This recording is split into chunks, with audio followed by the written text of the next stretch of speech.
সত্তা যার কোনো ঘুম নাই, তন্দ্রা নাই, সারাদিন কাজ করার পরে রাত্রিবেলা আমরা ঘুমিয়ে যাই, আল্লাহ ঘুমায় নাকি? জোরে বলেন। লা তাখুযুহু সিনাতুন ওয়ালা নাওম, নেভার স্লিপস নর স্লাম্বার ওভারটেকস হিম। ঘুমও নাই, তন্দ্রাও নাই। সুবহানাল্লাহ। সাইয়েদনা মুসা আলাইহিস সালাম বললেন, আল্লাহ সারাদিন কাজ করার পরে আমরা ঘুমিয়ে যাই, আয়াগলিবুকান নাওম, আপনার কি ঘুমে ধরে না? আয়াগলিবুকান নাওম, ঘুম কি আপনাকে পাকড়াও করে? আপনার কি ঘুমে ধরে না? আমি তো সারাদিন ছাগল চড়াই, বনি ইসরায়েলের মধ্যে দাওয়াতি কাজ করি, ক্লান্ত শ্রান্ত শরীর রাত্রিবেলা ঘুমিয়ে পড়ে, আপনার কি ঘুমে ধরে না? শুনতেছেন? মনোযোগ আছে না গেছে? কষ্ট হচ্ছে? তাকবীর দেন, লিল্লাহে তাকবীর। আর জোরে পড়েন, লিল্লাহে তাকবীর। আয়াগলিবুকান নাওম, আল্লাহ আপনার কি ঘুমে ধরে? আল্লাহ বললেন, মুসা তুর পাহাড়ের উপরে দাঁড়াও, দুইটা গ্লাসের ভেতরে পানি নাও, পানি নিয়ে তুর পাহাড়ের উপরে ঠায় দাঁড়িয়ে থাকো। সাইয়েদনা মুসা আলাইহিস সালাম পানি ভর্তি দুইটা গ্লাস নিয়ে দাঁড়িয়ে রইলেন। আবার জিজ্ঞেস করতে শুরু করলেন, আল্লাহ আয়াগলিবুকান নাওম, আপনার কি ঘুমে ধরে? আল্লাহ বললেন, no talk, no more question, কোনো কথা নাই, দাঁড়িয়ে থাকবো। সাইয়েদনা মুসা আলাইহিস সালাম দাঁড়িয়ে রইলেন। 1 ঘন্টা পরে আবার আল্লাহরা জিজ্ঞেস করলেন, আল্লাহ আয়াগলিবুকান নাওম, আপনার কি ঘুমে ধরে? আল্লাহ বলেন, কথা বলা যাবে না, no talk, no more question, দাঁড়িয়ে থাকো। 3 ঘন্টা পরে আবার বললেন, আল্লাহ আপনার ঘুমে ধরে কিনা? আল্লাহ কিছু বলে না। সাইয়েদনা মুসা আলাইহিস সালাম বললেন, আল্লাহ জিজ্ঞেস করলাম কি করতে কইলেন কি? আল্লাহ বলে, মুসা কোনো কথা নাই, দাঁড়িয়ে থাকো, যেটা হুকুম করেছি তামিল করো। 4 ঘন্টা যায়, 5 ঘন্টা যায়, কোমরে ব্যথা আছে না নাই? মশার কামড় আছে না নাই? আর ঘুমকে আল্লাহ অর্ডার করলেন, ও ঘুম, মুসাকে তুই চেপে ধর। কি কর? মুসা আলাইহিস সালাম এমনি সেমনি ডানে বায়ে কোনোভাবে দাঁড়িয়ে থাকতে পারে না, এদিকে ঘুম আসলে ওদিকে পড়ে। 5 ঘন্টা পরে কাত হয়ে জমিনে পড়ে যায়, ঘুমের ধাক্কায় কাত হয়ে জমিনে পড়ে যায়, গ্লাসগুলো ভেঙে ভেঙে খান খান হয়ে যায়। আল্লাহ ডেকে বললেন, ও মুসা, বেশি কিছু দেই নাই, কেবলমাত্র শুধুমাত্র 2টা পানি ভর্তি গ্লাস হেফাজতের দায়িত্ব দিয়েছিলাম, ঘুমের কারণে হেফাজত করতে পারো নাই, মাত্র 2টা গ্লাস, ঘুমের কারণে বাঁচাতে পারো নাই। আমি যদি এরকম ঘুমিয়ে যেতাম, চন্দ্রের সাথে সূর্য লেগে, সূর্যের সাথে আরেকটা গ্রহ লেগে, মহাবিশ্বের সব কিছু এরকম গ্লাসের টুকরার মতো খান খান হয়ে যেত। লা তাখুযুহু সিনাতুন ওয়ালা নাওম, আল্লাহর ঘুম নাই। ঘুমের আগে যে অনেকের ঝিমুনি ধরে, তন্দ্রা ধরে, এই তন্দ্রাও নাই। চিল্লায় বলেন সুবহানাল্লাহ। আপনারা উঠা বসা করতেছেন কেন? কষ্ট হচ্ছে? হ্যাঁ, আর 2-3 মিনিট কথা বলবো, কষ্ট হচ্ছে? তাকবীর দেন, লিল্লাহে তাকবীর।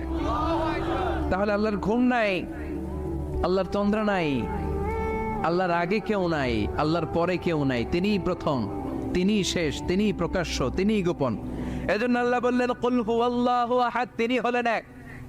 লাউ কানা ফীহিমা আলিহাতুন ইল্লাল্লাহু লাফাসাদাতা, আল্লাহ ছাড়া অন্য কেউ যদি রব হতো, একাধিক যদি খোদা হতো, মারামারি বেড়ে যেত। জোরে কোন ঠিক কিনা? কুল হুয়াল্লাহু আহাদ, আল্লাহ হচ্ছেন এক এবং অদ্বিতীয়, তিনি একক, তিনি অদ্বিতীয়, তার কোনো শরীক নেই, তিনি আহাদ, তার নাম হচ্ছে আহাদ। তার নাম কি? কথা বলেন। আহাদ, আহাদ মানে একক, যার ক্ষমতায় কোনো ভাগাভাগি নাই। আল্লাহ যদি 2 জন হইতো, সুবিধা হইতো না অসুবিধা? অসুবিধা। কথা বলেন। অসুবিধা। এক আল্লাহ বলতো, তুমি এইভাবে করেছ এতদিন, আমারও ক্ষমতা আছে, আমি ওইভাবে শুরু করে দিব। তুমি সকালবেলা পূর্ব দিক থেকে সূর্য উঠাও, কালকে থেকে আমি পশ্চিম দিক থেকে সূর্য উঠাবো। ঝামেলা আছে না নাই? তার মানে ঝামেলা বেড়ে যেত। আমাদের বাংলাদেশে 2টা পরিবার, তাই না? ক্ষমতায় হয় ওনারা, নয় ওনারা। বুঝতেছেন? কষ্ট হচ্ছে মনে হয়। হয় ওনারা, নয় ওনারা। এই 2টা না যদি একটা হইতো, এক রাজা। আমগো রাজা কয়জন? কথা কন। বাংলাদেশের রাজা একজন, তাহলে মারামারি হইতো, হরতাল, ঠেলাঠেলি, গদিলে কিলা গেলি, শান্তির বাংলাদেশ হতো, ঠিক কিনা? সৌদি আরবে এক রাজা, যদিও এই মনার্কি সিস্টেম, রাজতন্ত্র, ইসলাম সাপোর্ট করে না, ওদের অনেক অপকর্ম আছে, তারপরেও আমাদের দেশের চেয়ে সুখ শান্তি বেশি না কম? কারণ রাজা কয়জন? এজন্য আল্লাহ বললেন, আমি হলাম এক রাজা। মহারাজা, আমার নাম আহাদ, আমার নাম কি? এজন্য আল্লাহ বললেন কুল হুয়াল্লাহু আহাদ আল্লাহুস সামাদ লাম ইয়ালিদ ওয়া লাম ইউলাদ ওয়া লাম ইয়াকুল লাহু কুফুয়ান আহাদ। পড়েন সুবহানাল্লাহ।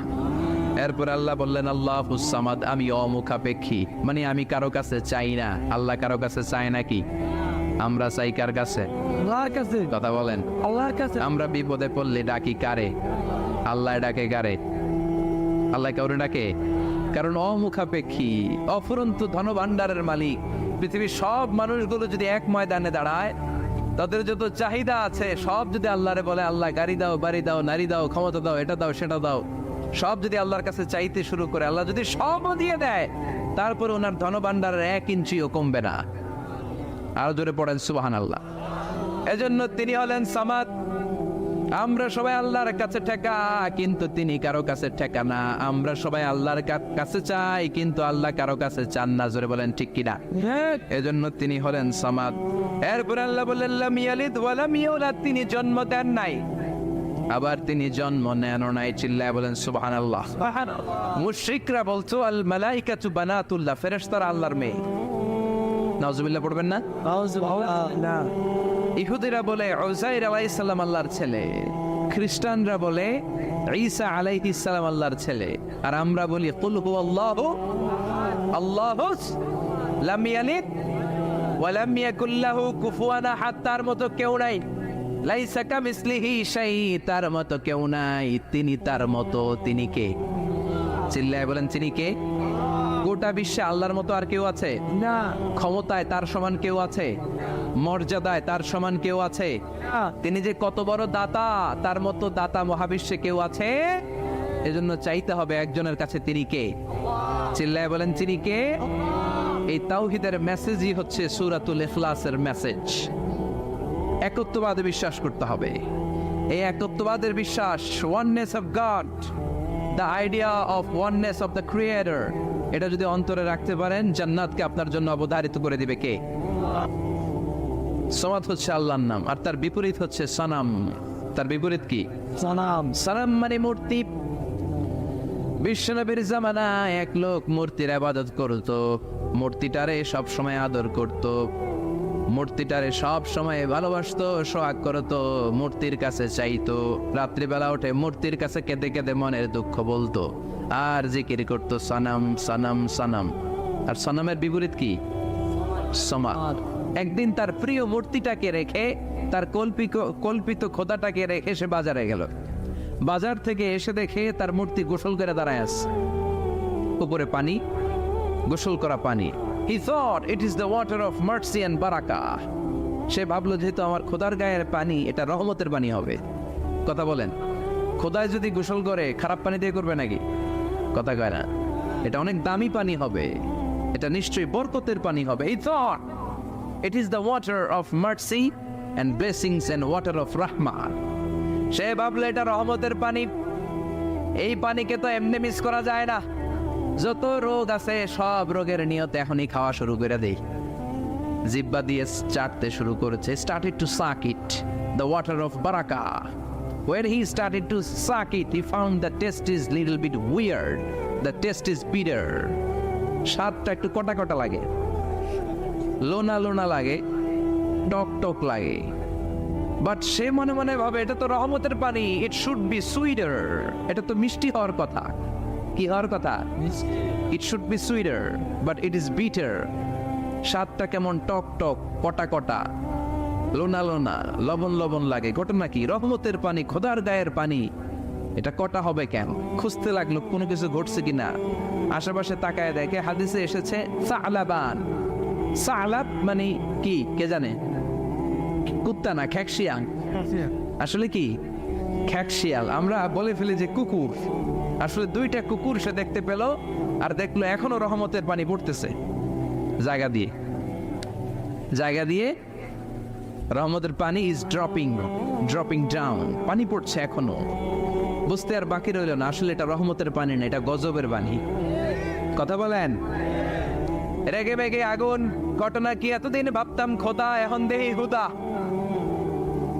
রাতের ঘুম নষ্ট করে কত রাত কেঁদেছি, কত রাত মনের কথাগুলো তাকে আমি বলেছি। এখন দেখি হুদা, আগে ভাবতাম খোদা। আসলে তো এইটা আমার কিচ্ছু করতে পারবে না, এটার এখন সাইজ করার সময় আসছে। কথাগণ মূর্তিটাকে নিয়ে জমিনের মধ্যে আছড়াতে শুরু করলো, ভাঙতে ভাঙতে হাত আলাদা করলো, খোদার হাত পা সব আলাদা করে ফেলছে। খোদারে মাইরা সাইজ করে তুরজা করে হওয়াইছে। হাত পা, খোদার হাত পা নিয়ে বিশ্বনবীর কাছে চলে গিয়েছে, যে বলে আব্দুল্লাহর বেটা মুহাম্মদ, বড্ড ভুলের ভেতরে আমি ছিলাম। এই নাম কল্পিত খোদা, এই মূর্তি আমারে কিছু করতে পারবে না, যে নিজেকে খেকশিয়ালের পেশাব থেকে নিজের দেহটারে বাঁচাতে পারে না।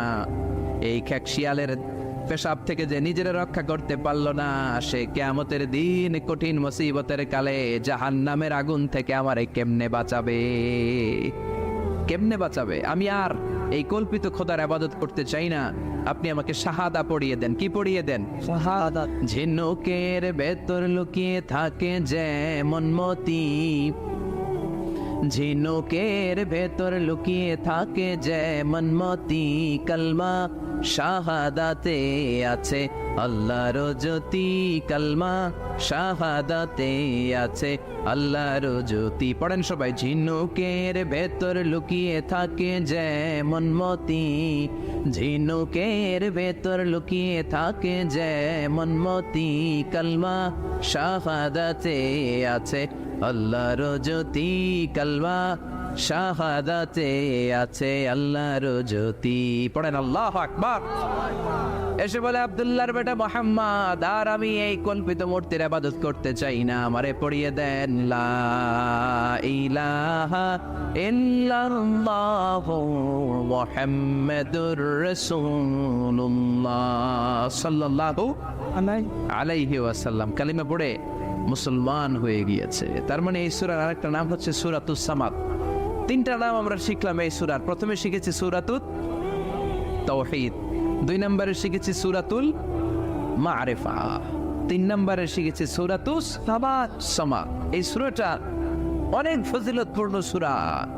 বিশ্বনবী এই সূরাটাকে বড্ড বেশি ভালোবাসতেন। বিশ্বনবী সাল্লাল্লাহু আলাইহি ওয়াসাল্লাম ফজরের যে 2 রাকাত সুন্নাত, মাগরিবের যে 2 রাকাত সুন্নাত, এই সুন্নাত নামাজে এই সূরাটা পড়তেন। জোরে পড়েন সুবহানাল্লাহ।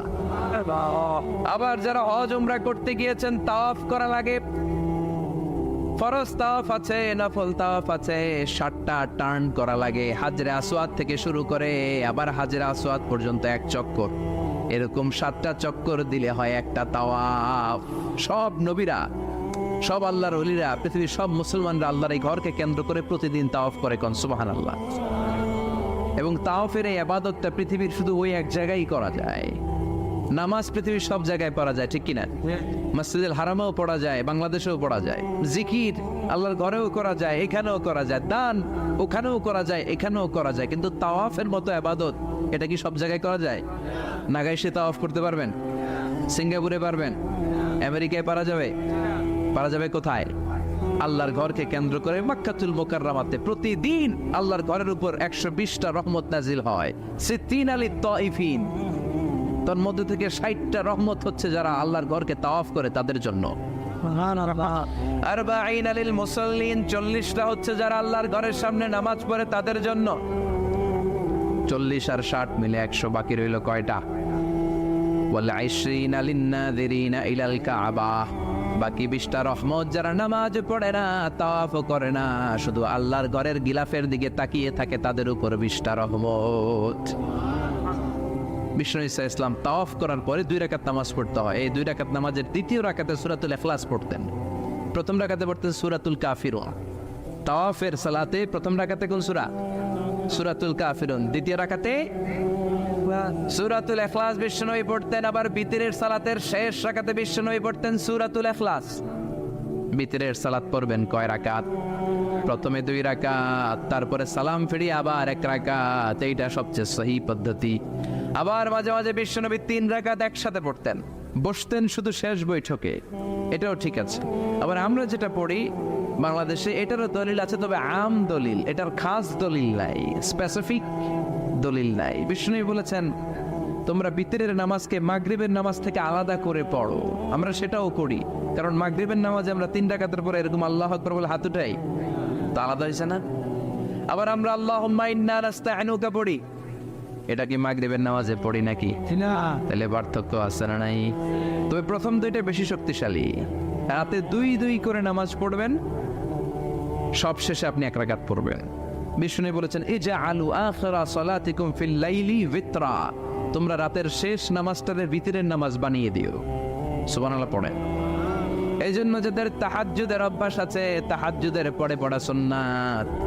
যাদের তাহাজ্জুদের অভ্যাস নাই, এশার সালাতের পরে পড়ে ফেলবেন। ইন্নাল্লাহা বিতরুন ইউহিব্বুল বিতরা, আল্লাহ নিজে বেজোর, তাই বেজোরকে তিনি পছন্দ করেন। এজন্য দিনের নামাজ রাতের নামাজ সবই বেজোর। সারাদিন যা পড়লেন মাগরিবের 3 রাকাত পড়ার মধ্য দিয়ে সব বেজোর হয়ে যায়। আবার রাতে 4 রাকাত 2 রাকাত করে যত নামাজ পড়লেন, শেষে 1 রাকাত বেতের দিয়ে বা 3 রাকাত বেতের দিয়ে সব বেজোর হয়ে যায়। এই 3 রাকাত বেতের নামাজের সর্বশেষ রাকাতে বিশ্বনবী এই ছোট্ট সূরাটা পড়তেন। সুবহানাল্লাহ পড়বেন না? এই আমলগুলো করতে রাজি আছেন তো? মনে থাকবে সবার? আবার বিশ্বনবী বলতেন সূরাতুল ইখলাস সাধারণ সূরা না, এটা সুলুসুল কোরআন, 1/3 অফ দা বুক। কোরআনের 3 ভাগের 1 ভাগ।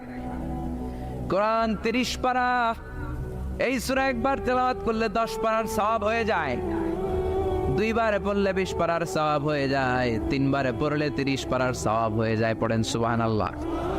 1/3 এই পুরো কিতাবের 1/3, 1/3 অফ দা বুক সুলুসুল কোরআন।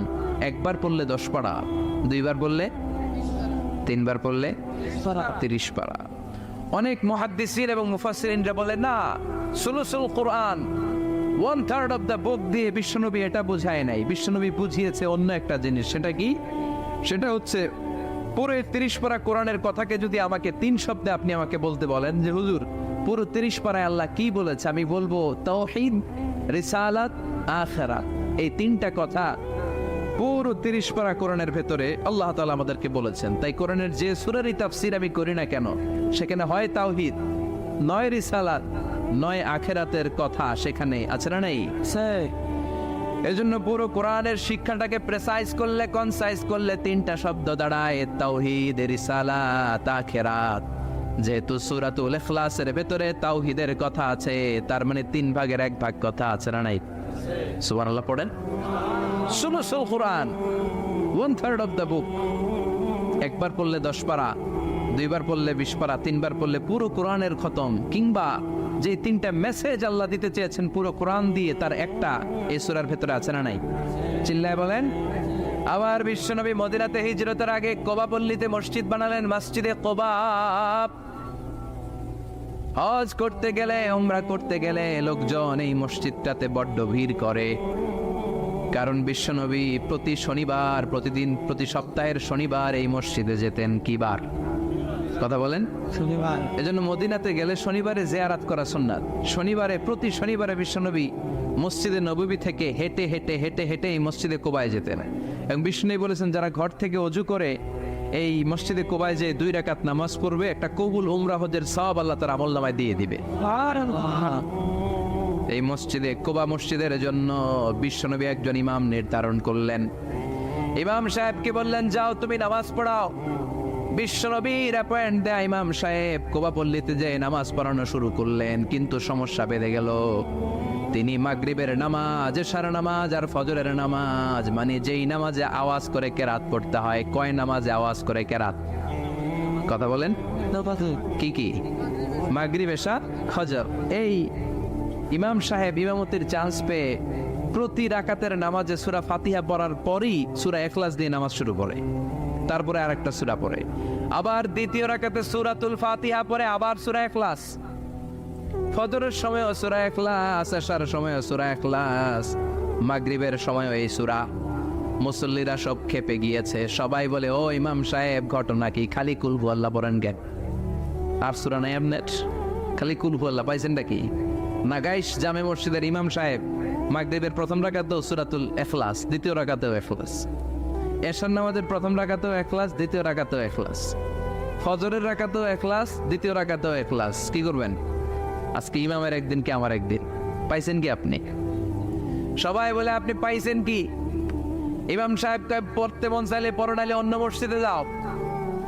কারণ এটা বাংলাদেশের সিস্টেমে সভাপতি সেক্রেটারির নিয়োগ দেয়া ইমাম না, নিয়োগ দিয়েছে বিশ্বনবী।